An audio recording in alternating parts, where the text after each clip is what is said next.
അനുരാഗ പെരുമഴയിൽ അവസാന ഭാഗം. രചന ഷാനിബ നിയാസ്. അവതരണം ഷാഹുൽ മലയിൽ. Editing Faisal C. നൂഞ്ഞേരി.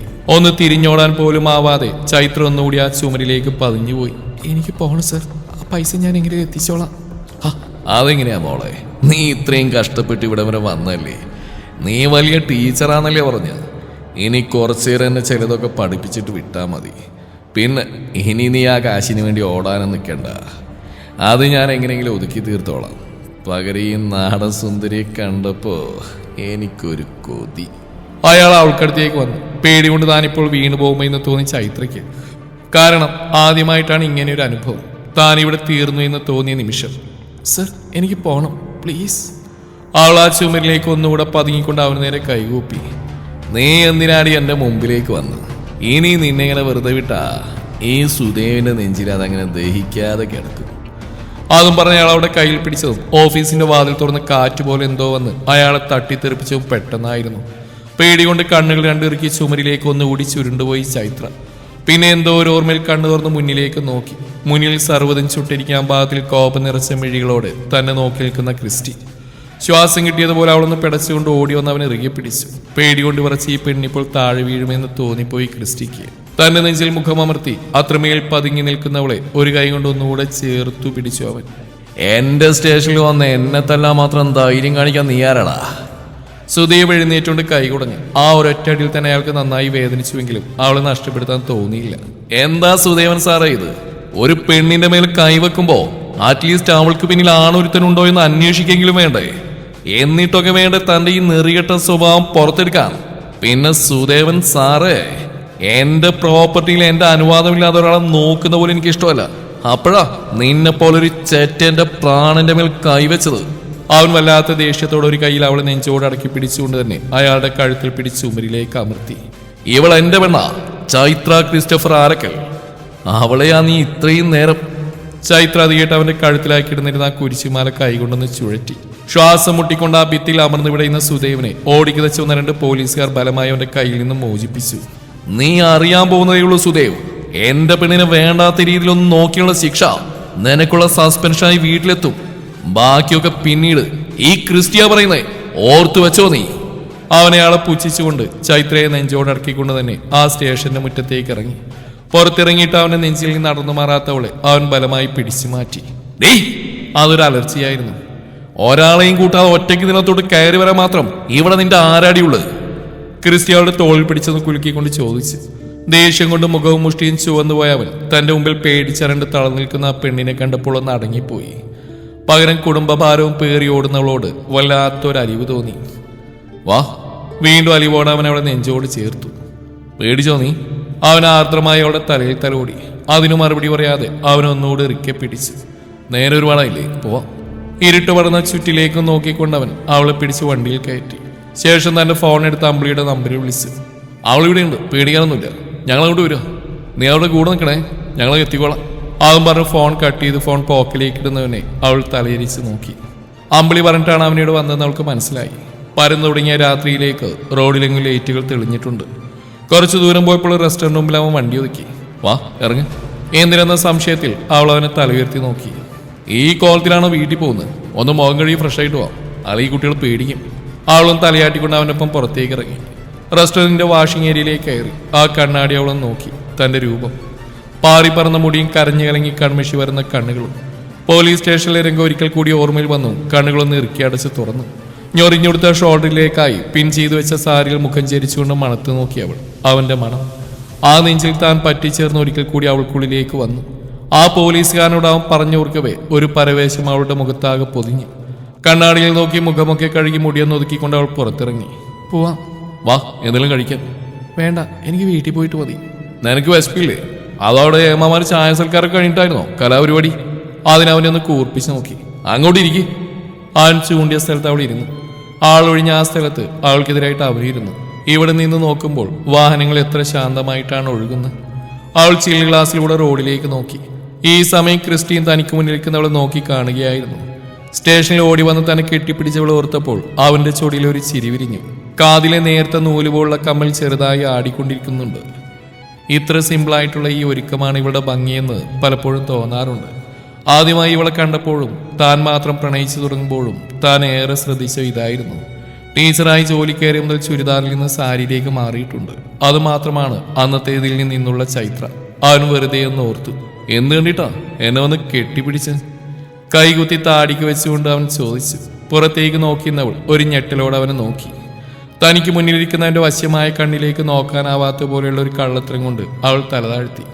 ഞാൻ പറഞ്ഞില്ലേ ചൈത്ര, അന്നത്തെ ആ ഇഷ്ടം ഇപ്പോഴും എന്നിലുണ്ട്. ഒരുപക്ഷെ അതിനേക്കാൾ തീവ്രമായി. ആലക്കൽ ടെക്സ്റ്റൈൽസ് വല്യപ്പച്ച നോക്കിയിട്ട് തന്നെ എന്നെ ഏൽപ്പിച്ച ആ സമയം. എൻ്റെ ഷോപ്പിന് മുമ്പിലൂടെ ആ കോച്ചിങ് സെന്ററിൽ വരുന്ന നീളമുടിക്കാരിയായ ഒരു പെണ്ണ് ബസ് കാത്ത് നിൽക്കുമ്പോൾ പോലും അവൾ നോട്ട് നോക്കി പഠിക്കുന്നത് ഞാൻ ശ്രദ്ധിച്ചിട്ടുണ്ട്. അപ്പച്ചൻ മരിച്ചിട്ട് എന്നെ വളർത്തിയേണ്ട വല്യമ്മച്ചയാ. വീട്ടിലന്ന് ഈ വിവാഹത്തിന് നിർബന്ധിച്ചു തുടങ്ങിയതാ. ഇനിയും സമയമുണ്ടെന്ന് പറഞ്ഞ് ഞാൻ ഓരോരോ മുടക്കുകൾ പറയാൻ കാരണം നീയായിരുന്നു. അന്ന് ഇഷ്ടം പറഞ്ഞപ്പോഴുള്ള നിന്റെ പ്രതികരണം എന്നിലൊരു വാശിയായി മാറി. ഇനി കെട്ടുകയാണെങ്കിൽ നിന്നെ മാത്രമേ കെട്ടൂ. അന്നേ മനസ്സിൽ കുറിച്ചിട്ടതാ. വല്യപ്പച്ചന്റെ കാലശേഷം ആലക്കൽ ഫിനാൻസ് എന്നെ ഏൽപ്പിച്ചു. നിന്റെ അച്ഛൻ അവിടുന്ന് ഒരു വലിയ തുക കടമെടുത്തിട്ടുണ്ടെന്നും മിനിമം എമൗണ്ട് പോലും അടക്കുന്നില്ലെന്നൊക്കെ അറിയുന്ന അങ്ങനെയാ. നീ അവിടെ ടീച്ചറായിട്ട് കയറുമെന്ന് ഞാൻ അറിഞ്ഞു. അടവ് തെറ്റിയപ്പോഴേ ആ പേരും പറഞ്ഞ് അവിടെ വന്നിരുന്നത് നിന്നെ കാണാൻ കൂടിയായിരുന്നു. അങ്ങനെ എനിക്ക് കുറച്ചു മുമ്പ് വെല്ലൂരിൽ കേസ് ആവശ്യത്തിന് പോയപ്പോഴാണ് വെല്ലൂർ സെൻട്രൽ ജയിലിൽ വെച്ച് നിന്റെ അച്ഛനെ കാണുന്നത്. അവൾ ഞെട്ടിക്കൊണ്ട് അവനെ മുഖമുയർത്തി നോക്കി. അത് നിന്റെ അച്ഛനാണെന്ന് എനിക്ക് വലിയ ഉറപ്പില്ലായിരുന്നു. പിന്നെ ഞാൻ അവിടെ കാര്യമായിട്ടൊന്ന് അന്വേഷിച്ചു, എന്താ കാര്യം എന്ന്. വെല്ലൂർ സെൻട്രൽ ജയിലറിൻ്റെ ഒരു കൂട്ടുകാരനാണ്. അന്വേഷിച്ചപ്പോൾ അതിമാർഗമായ MDMA പോലുള്ള മയക്കുമരുന്നുകൾ കൈവശം വയ്ക്കുകയും ചെറുകിട കച്ചവടക്കാർക്ക് വിൽക്കുകയും ചെയ്യുന്നവരിൽ ഒരാളാണത്ര അയാൾ. അയാൾക്ക് മുന്നിലും പിന്നിലും നിയന്ത്രിക്കാൻ ധാരാളം ഏജന്റുകളുണ്ട്. റിയൽ എസ്റ്റേറ്റിന്റെ മറവിൽ ഇങ്ങനെയുള്ള വലിയൊരു കച്ചവടം കൂടി ഉണ്ടായിരുന്നു. ഇനി അവിടെ നിന്ന് ഇറങ്ങാൻ വലിയൊരു തുക വേണ്ടി വരും.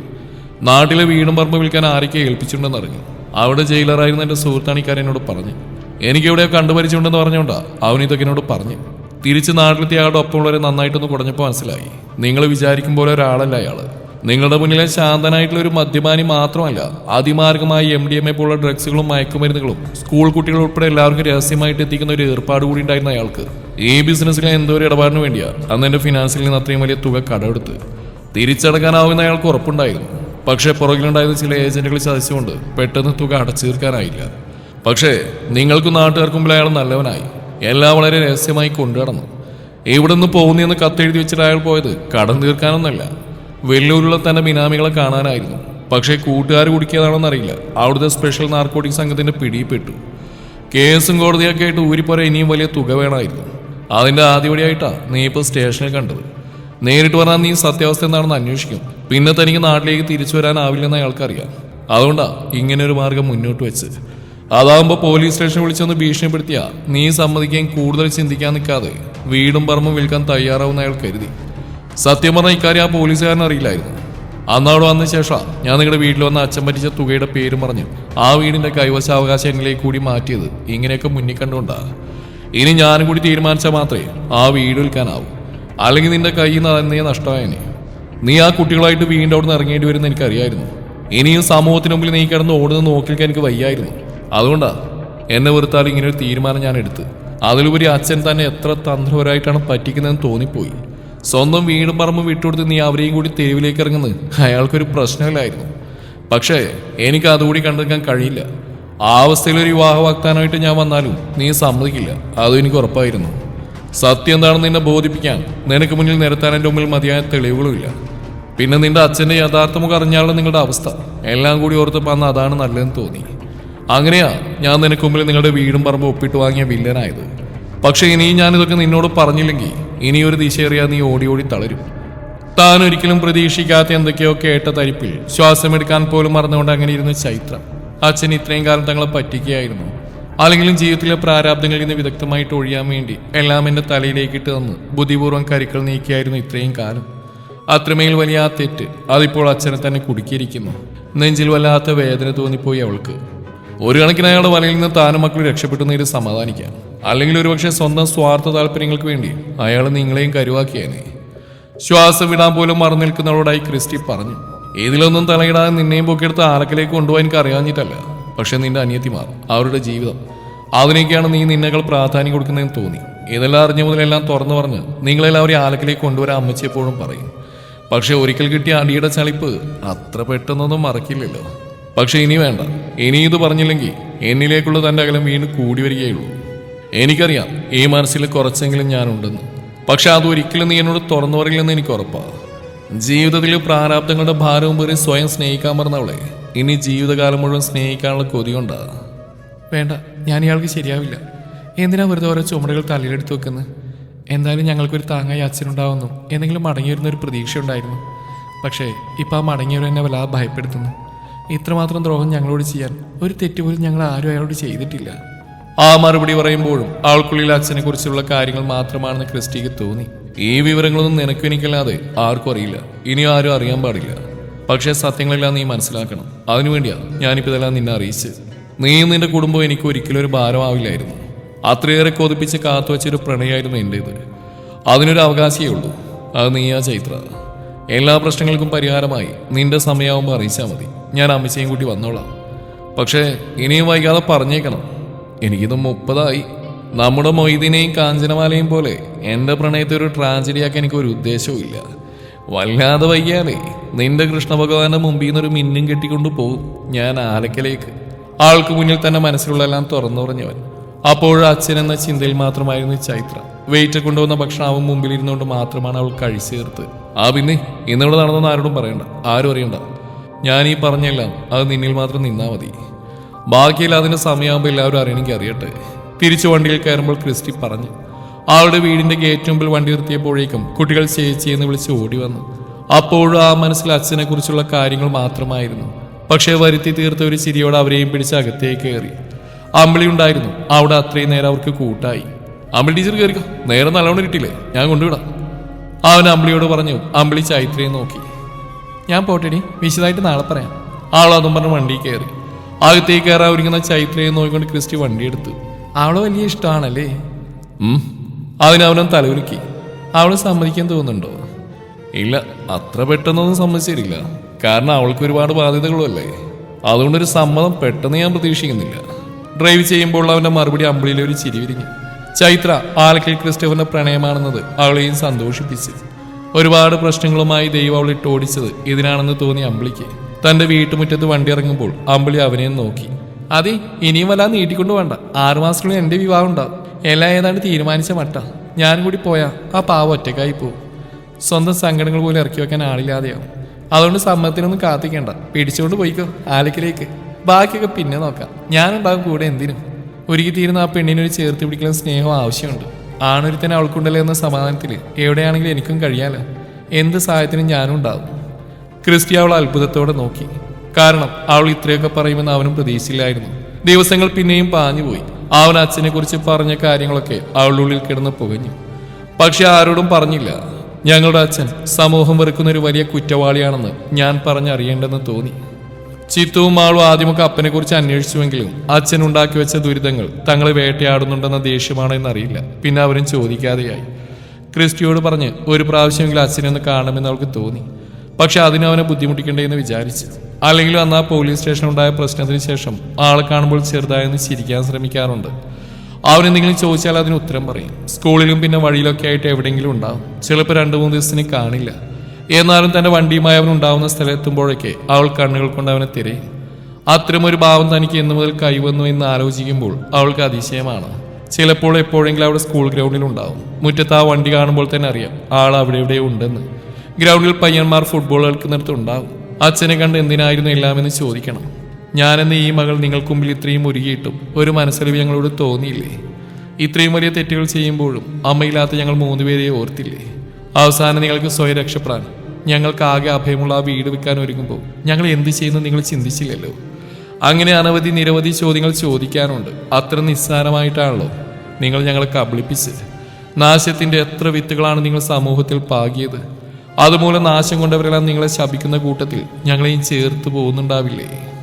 തന്റെ മനസ്സിൽ ലാവകണക്കി ഉമിഞ്ഞുകൂടുന്ന ആ ചോദ്യങ്ങൾക്കെല്ലാം ഒരിക്കലെങ്കിലും അയാളോട് ചോദിക്കണമെന്ന് അവൾ കണക്കുകൂട്ടി.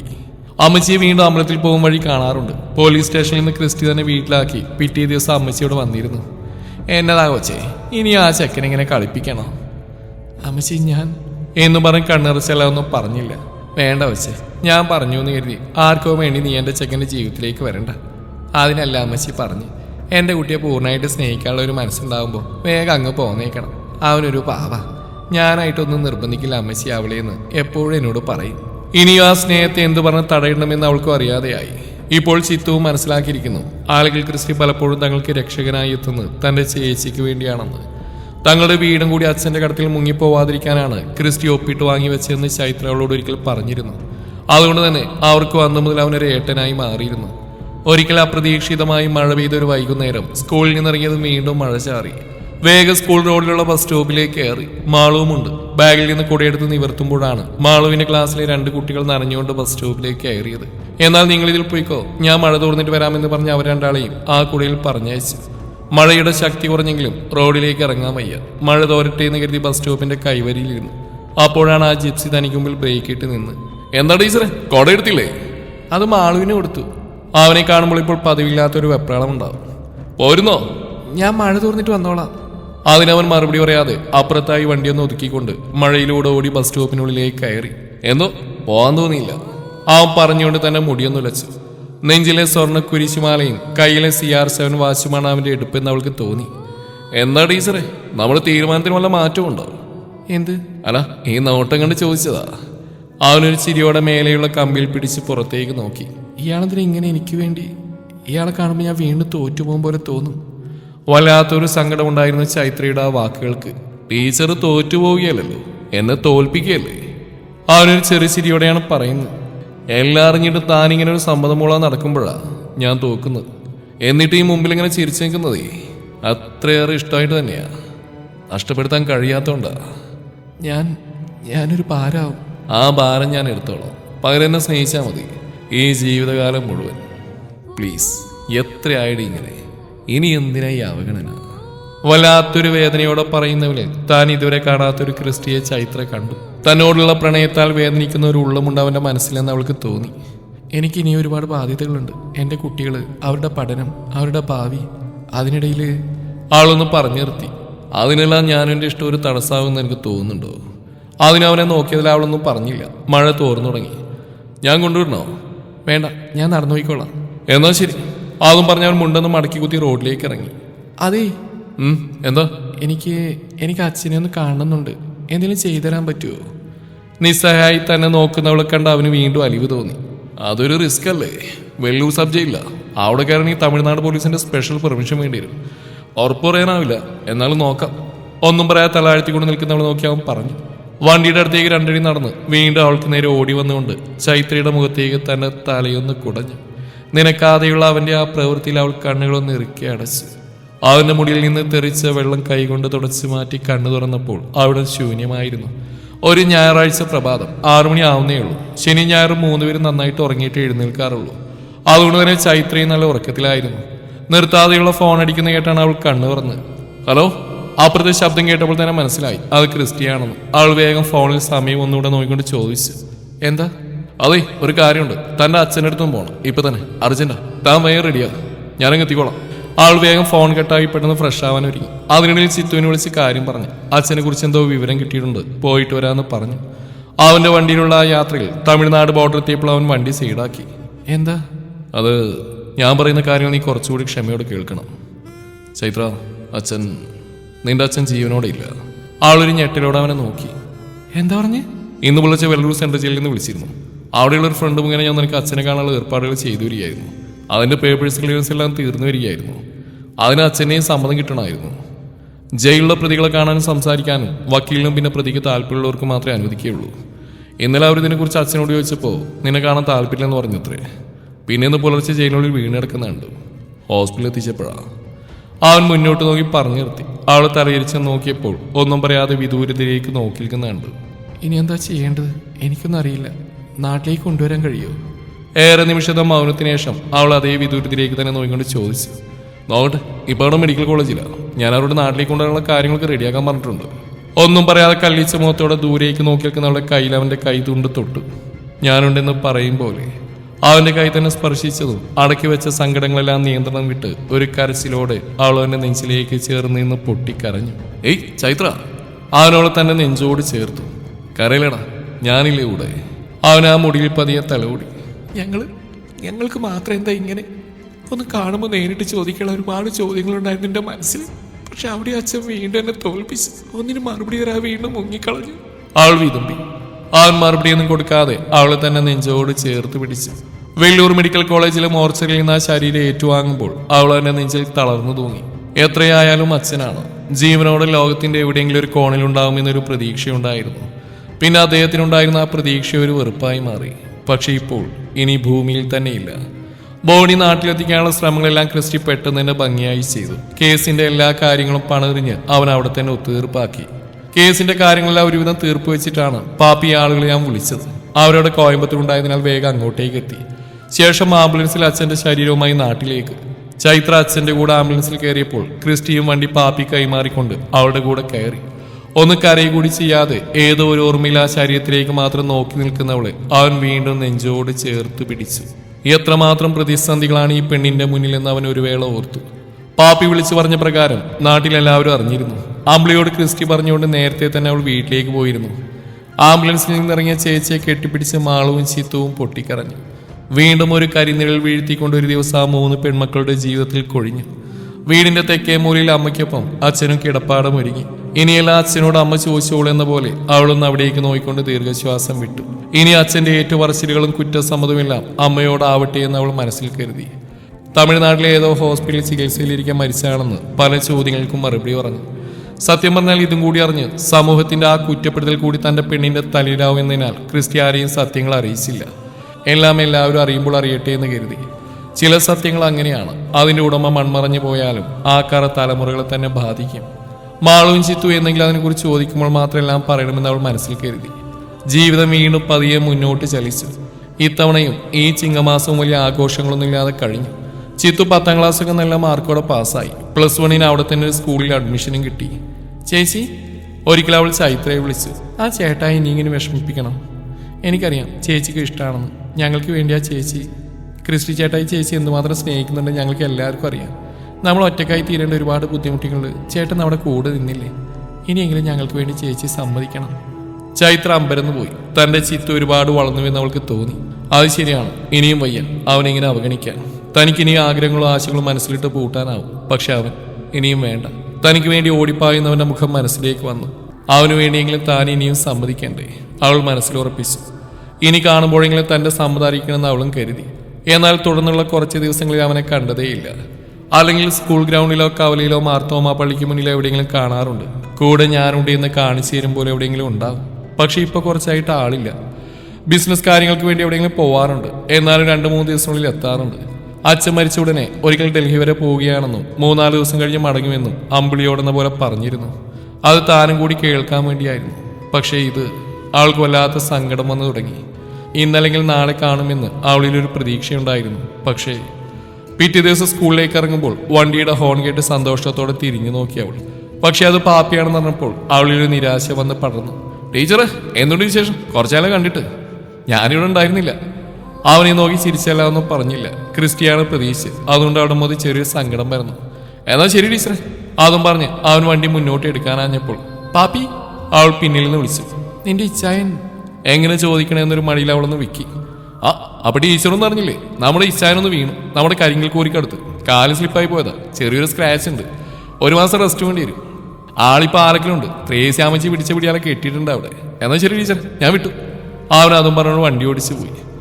എന്തിനാണെന്നറിയാത്തൊരു സങ്കടം അവളുടെ മനസ്സിൽ വന്ന് നിറഞ്ഞു. ആ വണ്ടിയിലിരുന്ന് തന്നെ നോക്കി ചിരിക്കുന്നവന്റെ മുഖം മനസ്സിലേക്ക് ഓടിയെത്തി. അവൾ അറിയാതെ തന്നെ പിന്നിലേക്ക് നോക്കി. തന്റെ പിറകിലുണ്ടാകുന്നവനാണ്. എന്തോ ഒരു ബലം തന്നിലില്ലാത്ത പോലെ തോന്നി ചൈത്രയ്ക്ക്. സ്കൂളിലെത്തിപാട് അവളുടെ മുഖം കണ്ടാണ് അമ്പിളിയും കാര്യം അന്വേഷിച്ചത്. അത്രയ്ക്ക് മുഖമങ്ങാൻ അവൻ നിന്റെ ആരാണെന്ന് അമ്പിളി കളിയാക്കി. എന്നാൽ അവളെ കൂർപ്പിച്ചൊന്ന് നോക്കിയതല്ലാതെ മറുപടി പറഞ്ഞില്ല. അല്ലെങ്കിൽ അവളോട് എന്ത് പറയണമെന്നറിയില്ല. പക്ഷെ ഇപ്പോൾ കുറച്ചു മുതൽ, അല്ലെങ്കിൽ ഇനി മുതൽ അവനുമായിട്ട് ബന്ധപ്പെട്ട കാര്യങ്ങളെല്ലാം തന്റെ മുഖത്തു നിന്ന് വ്യക്തമാക്കുന്നുണ്ട്. എല്ലാവർക്കും അത് മനസ്സിലാവുന്നുമുണ്ട്. ഹൃദയം കവിഞ്ഞൊരു ഇഷ്ടവും അടുപ്പവും സിരകളിലൂടെ തന്റെ ഇന്ദ്രിയങ്ങളിലേക്ക് ഇറങ്ങുന്നുണ്ടെന്ന് അന്നേരം ചൈത്ര തിരിച്ചറിഞ്ഞു. എനിക്കൊന്ന് കാണണമെന്നുണ്ട് എന്ന് ഉച്ചയ്ക്ക് ശേഷം മടിച്ചാണ് അമ്പിളിയോട് പറഞ്ഞു. എന്തിനെന്ന് അവളൊരു കള്ളച്ചിരിയോടെ ചോദിച്ചപ്പോൾ എന്നെ ഒരുപാട് സഹായിച്ചവനല്ലേ എന്ന് മറുപടി കൊടുത്തു. പക്ഷെ ഒറ്റയ്ക്ക് പോകാനൊരു മടി. അതിനാണ് അവൾ വിളിക്കുന്നത്. പോയി നോക്കാമെന്ന് അവളും പറഞ്ഞു. പക്ഷേ സ്കൂളിൽ നിന്നിറങ്ങിയത് മുതൽ എന്തിനാണെന്നറിയാത്തൊരു വെപ്രാളവും പരവേശവും. എത്ര നിയന്ത്രിച്ച് നിർത്തിയിട്ടും മാഞ്ഞു തുടിക്കുന്ന ഹൃദയം. ആലക്കലെന്ന് എഴുതിയ ആ വലിയ ഗേറ്റ് തുറന്നുകൊണ്ട് അവർ ഉള്ളിലേക്ക് കടന്നു. അതിമനോഹരമായി ലാൻഡ്സ്കേപ്പ് ചെയ്ത മുറ്റവും ഗാർഡനും. തലയുയർത്തി നടക്കാനാവാത്തൊരു വിമിഷ്ടത്തോടെ അവൾ അമ്പിളിയുടെ കയ്യിൽ പിടിച്ച് നടന്നു. മുറ്റത്തൊരുക്കിയൊരു വലിയ ഊഞ്ഞാലും കല്ലുകൾ കൊണ്ട് വാർത്തെടുത്തൊരു ടേബിളും ചുറ്റി 2 സിമെന്റ് ബെഞ്ചും ഊഞ്ഞാലിലായിരുന്ന ക്രിസ്റ്റി കാലാത്തിണ്ണയിലേക്ക് കയറ്റി വെച്ച് മുമ്പിലിരിക്കുന്നവരോട് കാര്യമായിട്ട് എന്തോ സംസാരിക്കുകയാണ്. അവനൊന്ന് തലയിരിച്ചപ്പോൾ അമ്പിളിയും ചൈത്രയും നിൽക്കുന്ന കണ്ട് ചുണ്ടിലൊരു ചിരി വിരിഞ്ഞു. താൻ സംസാരത്തിലാണെന്ന് കണ്ടപ്പോൾ ഒരു വശത്തേക്കായി മാറി നിൽക്കുന്നവരൊന്ന് നോയിക്കൊണ്ടവൻ തനിക്ക് മുന്നിലിരിക്കുന്നവരോട് പറഞ്ഞു, ദെൻ ഓക്കെ, ബാക്കി ഡീറ്റെയിൽസ് ഒക്കെ കോൺട്രാക്ട് സൈൻ ചെയ്യുന്ന ശേഷം സംസാരിക്കാം. ഓക്കെ സാർ, ഞങ്ങൾ കോൺടാക്ട് ചെയ്തോളാം. അതും പറഞ്ഞവർ എഴുന്നേറ്റു. വാ. അമ്പിളി ചൈത്രയുടെ കൈ പിടിച്ചു. അതുവരെ ഉണ്ടായിരുന്ന മനസ്സമ്മർദ്ദം അവനെ കണ്ടപ്പോൾ തന്നെ മാറിപ്പോകുന്ന അവൾ അനുഭവിച്ചറിഞ്ഞു. പകരം പേരറിയാത്ത എന്തിനോ വേണ്ടി ഹൃദയം തുടികൊട്ടുന്നുണ്ട്. ആരിത് അമ്പിളി ടീച്ചറോ? എന്താ ഈ വഴിയൊക്കെ? ചൈത്രയെ നോക്കിക്കൊണ്ട് അവൻ ചോദിച്ചു. അത് ഇയാൾക്ക് എന്താ ആക്സിഡന്റ് എന്ന് കേട്ടപ്പോ ഒരാൾക്ക് അവിടെ ഒരു സമാധാനമില്ല. എന്നാ പിന്നെ ഒറ്റയ്ക്ക് പോരുകയില്ല, എന്നെയും കൂട്ടി വന്നാ. അമ്പിളി അവനെ നോക്കി പറഞ്ഞു. ചൈത്ര അവിടെ കയ്യിലൊന്നുള്ളി. അല്ല, ആരൊക്കെ ഇത്? എപ്പോഴാ പിള്ളേരെ വന്ന്? അകത്തുനിന്ന് ത്രേസ്യ അമ്മച്ചി ഇറങ്ങി വന്നു. ഞങ്ങളിപ്പോ വന്നേയുള്ളൂ അമ്മച്ചി. അമ്പിളിയാണ്. അപ്പോഴും നിറഞ്ഞ മിഴികളുമായി ചൈത്രയുടെ കണ്ണുകൾ അവന്റെ കാലിലാണ്. എന്നതാടി കൊച്ചേ, വീട്ടിലെല്ലാവർക്കും സുഖാന്നോ? അമ്മച്ചി ചൈത്രയോടാണ്. അപ്പോഴും അവിടെ നോട്ടം നീട്ടി വെച്ചിരിക്കുന്ന അവന്റെ കാലിലാണ്. അവനാണെങ്കിൽ ചൈത്രയുടെ ആ നോട്ടം ആസ്വദിച്ചിരിക്കുകയാണ്. എന്തൊക്കെയോ ചോദിക്കണമെന്നുണ്ട് അവനോട്. പക്ഷേ ഒന്നും പുറത്തു വരാത്ത പോലെ തൊണ്ടയിൽ കുടുങ്ങി കളിക്കുന്ന ഒരവസ്ഥ. അമ്മച്ചി ചോദിക്കുന്നതിനൊക്കെയും മുക്കിയും മോളിയും മറുപടി പറയുന്നുണ്ട്. എനിക്ക് നിന്നോടൊരു കൂട്ടം ചോദിക്കാനുണ്ട്, നീ വന്നേ കൊച്ചേ, അവര് സംസാരിക്കട്ടെ. ത്രേസ്യാമ്മച്ചി അമ്പിളിയോടൊന്ന് കണ്ണു ചെമ്മി കാണിച്ചുകൊണ്ട് അവളെ വിളിച്ചു. അവർക്ക് രണ്ടുപേർക്കും സംസാരിക്കാൻ ഒഴിഞ്ഞു കൊടുക്കുന്ന പോലെ അമ്പിളി അവളോട് പറഞ്ഞു, നിങ്ങൾ സംസാരിക്കും, ഞാനിപ്പോൾ വരാം. അവളുടെ മറുപടിക്ക് പോലും കാത്തിൽക്കാതെ അമ്പിളി അമ്മച്ചിയുടെ അകത്തേക്ക് നടന്നു. തങ്ങൾക്ക് വേണ്ടി മനഃപൂർവ്വം അവർ ഒഴിഞ്ഞെന്നാണെന്ന് മനസ്സിലാകെ ക്രിസ്റ്റിയുടെ ചുണ്ടിലൊരു പുഞ്ചിരി വിരിഞ്ഞു. വീണ്ടും തന്നെയും തന്റെ കാലിലേക്ക് നോക്കി കണ്ണു നിറച്ചു നിൽക്കുന്നവളെ കണ്ടപ്പോൾ ക്രിസ്റ്റിക്ക് വല്ലാത്തൊരു അലിവ് തോന്നി. പേടിക്കാനൊന്നുമില്ല, കാലിൽ ചെറിയൊരു സ്ക്രാച്ച്, ഒരു 2 ആഴ്ചത്തെ റെസ്റ്റ്, അത്രയേ ഉള്ളൂ. അവൻ മേലിനെ തന്റെ കാല് നിലത്തോട്ട് വെക്കാൻ ശ്രമിച്ചുകൊണ്ട് പറഞ്ഞു. ഞാൻ സഹായിക്കാം. ആൾ വേഗം വന്ന് ആ കാല് നേരെ വെക്കാൻ സഹായിച്ചു. പക്ഷേ നിനക്കാത്ത അവളിൽ നിന്ന് പ്രവൃത്തി ക്രിസ്റ്റി പോലും പ്രതീക്ഷിച്ചിട്ടുണ്ടായിരുന്നില്ല.